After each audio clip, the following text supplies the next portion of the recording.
Welcome back to Ask Allison. Here is today's question. I've successfully built my private practice with the help of a Abundance Party. Woo! I want to move to a different part of the state and don't know how to make that transition since I'm the sole provider and wouldn't be moving for a new job. How do I even do this? So first, I want to thank Therapy Notes for sponsoring Ask Allison. Therapy Notes is an all-in-one complete practice management system. You can charge credit cards, you can submit to insurance, you can write your notes, you can keep your schedule. You can do basically everything you need to do on the back end of a private practice with Therapy Notes. You can check it out for 2 months for free if you use the promo code ABUNDANT at checkout, and it just makes life so much easier. And y'all know I want your practice to be easier. All right, so coming back to the question, first, yay, I'm so glad that you have the successful practice that you were working so hard for. And I have 2 words for you, online therapy.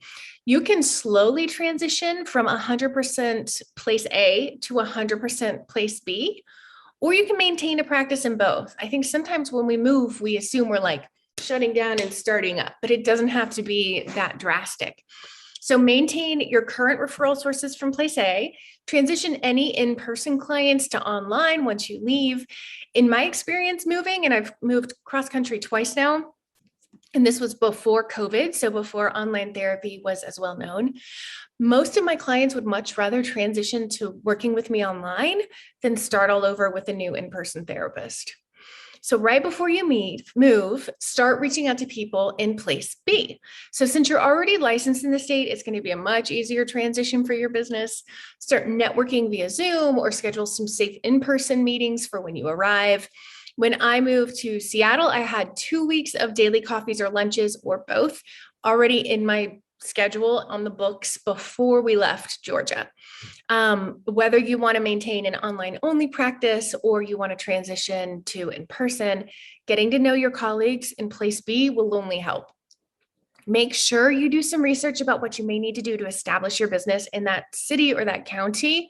Talk to an accountant and or an attorney about like the process for changing your business address when you're moving to a different city or county. And don't forget to change it with your licensing board, your EHR, insurance companies, if you accept insurance, all that kind of stuff. I go ahead and make like an annoying list. It's kind of like when you move houses, you've got to like get your electricity set up somewhere else, get your cable set up elsewhere, all that. So make sure you do that for your practice too. You might forget something. That's all right. You'll figure it out later. Overall, you moving your life is going to be a much bigger pain in the neck than moving your business. Having done it, like with a practice 2 times, I promise you that's the truth. It's the life stuff that's harder. And it's like a make new friends, we keep the old scenario. So today's free worksheet actually helps you narrow down who to network with, whether you're in a new place or not. So if you're in a city you've been in for a while, but networking is fairly new to you, this can be helpful for you too. If you want to fill your practice, like the person who asked this question, come and join us in the Abundance Party. For a low monthly fee, you can learn how step by step to rely on things that work to build your practice instead of just kind of like hoping what you're doing is going to work for you. Thousands of people have filled their practice with the Abundance Party. We know it works. It's also a really incredible community of other therapists doing the same thing.